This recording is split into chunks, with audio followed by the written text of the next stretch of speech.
La identidad no es algo fijo. Esta puede cambiar varias veces incluso en el lapso de pocos años. Pareciera que hay algunas identidades que son más fuertes que otras, pero incluso estas pueden cambiar o desaparecer. Algunas de las identidades más características son las identidades étnicas. También están las identidades tribales, de clan, regionales y nacionales. Generalmente estas identidades se superponen. Si hay un lugar donde el tema de la identidad es muy importante, es en los Balcanes. Búlgaros, serbios, croatas, albanos, etc., son pueblos que tienen una fuerte identidad. De hecho, está el estereotipo del habitante de los Balcanes ultranacionalista, cerrado e intolerante. Pero a veces olvidamos que incluso allí la identidad es maleable y cambiante.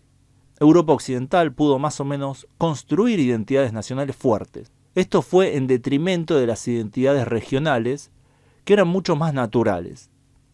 Por ejemplo, los occitanos en Francia compartían una historia, costumbres y una lengua en común. Pero al hacerse poderosa Francia, la idea de Francia, los occitanos pasaron a ser no una nacionalidad, a pesar de tener todos los elementos necesarios para hacerla, sino meramente una variante regional de lo francés. Las tribus eslavas que invadieron y poblaron gran parte de los Balcanes tenían los elementos que les podrían haber permitido ser una nación. Los eslovenos, croatas, bosnios y serbios compartían un origen común y las diferencias entre ellos no eran mayores a las que podía haber entre un anglo y un sajón. Sin embargo, estos eslavos del sur no se fundieron en una nueva nación. Todo lo contrario. Con el paso de los siglos, las diferencias entre estos grupos fueron aumentando cada vez más. Algunos se hicieron católicos, otros ortodoxos, y más adelante algunos también musulmanes. Algunos adoptaron el alfabeto latino y otros el cirílico. Algunos vivieron bajo el dominio austríaco y otros bajo los otomanos. Pero a finales del siglo XVIII y principios del siglo XIX, las identidades nacionales modernas estaban en pleno auge. En los Balcanes se empezó poco a poco a hablar de esto. Por primera vez se empezó a hablar de los yugoeslavos, los eslavos del sur, término que habría usado por primera vez Josip Juraj Strossmayer en 1849. Distintos movimientos fueron surgiendo que reivindicaban el origen común de los pueblos eslavos del sur. Finalmente, luego de la Primera Guerra Mundial y tras el colapso del Imperio Austrohúngaro y el Imperio Otomano, se fundó el reino de los serbios, croatas y eslovenos. El yugoslavismo como ideología era endeble y contradictoria. Para muchos pensadores serbios, significaba la unificación de los eslavos de los Balcanes bajo la tutela serbia. Para los eslovenos, y especialmente los croatas, significaba la defensa de la cultura e identidad eslava frente a los esfuerzos asimiladores de los austríacos y húngaros. La convivencia de las distintas nacionalidades en el nuevo reino tuvo dificultades, y en 1929 el rey Alejandro adoptó poderes dictatoriales y renombró al país como el Reino de Yugoslavia. Pero más allá de esto y el intento de imponer el nombre yugoslavo para todos los habitantes del país, no hubo políticas para imponer una sola identidad. El reino fue invadido por el Eje y repartido entre los vencedores. Los nacionalistas croatas fueron grandes colaboracionistas, llevando a cabo una furiosa campaña antiserbia durante ese periodo. Con la victoria de los partisanos comunistas, se fundó la República Federal Popular de Yugoslavia. Este estado no llevó a cabo políticas de mestizaje de la población, y más bien se esperaba que con el tiempo las nacionalidades se fueran diluyendo, dando paso a una nacionalidad yugoslava. El reino de Yugoslavia había fracasado en parte por la percepción de que era un reino serbio y que se buscaba asimilar a las otras nacionalidades. Entonces la República Yugoslava tenía que mostrarse multicultural y respetuosa de las identidades preexistentes.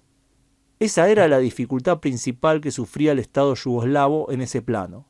Mientras que en otros países europeos el Estado-nación se construyó sobre la hegemonía de una región de dichos países en detrimento de las identidades regionales más débiles, en Yugoslavia eso era imposible, ya que sería visto como una afrenta intolerable. Sí se hizo disponible la designación de yugoslavo en los censos, y esta identidad fue adoptada progresivamente por más y más personas. El censo de 1971 registró 273.077 yugoslavos, o el 1,33% de la población total. El censo de 1981, un año después de la muerte de Tito, registró una cifra récord de 1.216.463, o el 5,4% de yugoslavos. Pero había un claro problema con esta identificación. El Estado yugoslavo se manejaba con vistas a que haya un equilibrio étnico privilegiando a los grupos más numerosos. Los grandes perdedores de esta búsqueda de balance eran las minorías. Los albanos, los búlgaros, los romaníes y otros generalmente no podían ocupar lugares de poder que estaban reservados para serbios, croatas, eslovenos, bosnios, montenegrinos y macedonios. Paradójicamente, quienes se identificaban como yugoslavos, que generalmente eran hijos de matrimonios mixtos, enfrentaban las mismas dificultades que estas minorías, ya que el sistema existente no tenía cuotas para los yugoslavos étnicos. Pese a esto, la autoidentificación como yugoslavo creció en casi todas las regiones de Yugoslavia hasta por lo menos el censo de 1981. Llegó al 8,2% en Croacia, el 4,8% en Serbia Central, el 7,9% en Bosnia y Herzegovina, 5,3% en Montenegro y el 8,2% en Voivodina. Ya antes de la disolución de Yugoslavia, la identidad étnica se había revertido a las identidades más fuertes. De esta forma, los yugoslavos étnicos desaparecieron antes siquiera de poder formarse propiamente. Pero décadas más tarde todavía hay personas que eligen identificarse como yugoslavas. La gran mayoría de estas no viven en los países de la antigua Yugoslavia, sino en países donde hubo inmigración de esta zona del mundo. De esta forma, hay más de 200.000 personas que se identifican como yugoslavas en Estados Unidos. Una baja significativa desde el censo de 2000, cuando 328.000 personas se identificaron como tales. En el censo canadiense de 2016, poco más de 38.000 personas se identificaron como yugoslavos. En Australia habría poco menos de 30.000 personas que se identificaron de la misma manera. En los países de la antigua Yugoslavia, esta identidad decayó abruptamente. Por ejemplo, en Croacia pasó del 8,2% en el censo de 1981 al 2% en 1991 y al 0,01% en 2001. En 2011 se repitió ese porcentaje. Descensos similares se dieron en todos los países ex-yugoslavos. Pero esa no es toda la historia. En los últimos años se está dando un pequeño resurgir de la identidad yugoslava. Volviendo a Croacia, tenemos que en términos cuantitativos, en 2001, 176 personas se identificaron como yugoslavos, en 2011 331 y en 2021 942. Hay en ese país organizaciones que los agrupan, como Savez Jugoslavena y también NASA Yugoslavia.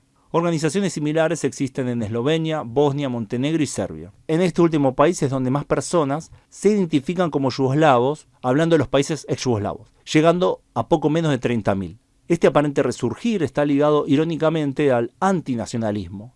Adoptar esta identidad es vista por muchos como una forma de protesta y de salir del histórico ultranacionalismo serbio. ¿Son entonces los yugoslavos un grupo étnico propio? Sin duda sí. Hay miles de personas que son hijos de serbios y croatas, de eslovenos y serbios, de bosnios y croatas, etc., cuya identidad está marcada por esa mezcla. Ni hablar de los casos similares en países como Estados Unidos, Canadá, Argentina y Australia. Frente a los nacionalismos esencialistas de los Balcanes, la identidad yugoslava es una inclusiva que le da lugar a todos los habitantes que eligieran ser parte de ella. Tal vez si no hubiera colapsado Yugoslavia, con el paso del tiempo la identidad yugoslava se hubiera vuelto dominante, dado cuán común eran los matrimonios mixtos. Pero esto no sucedió.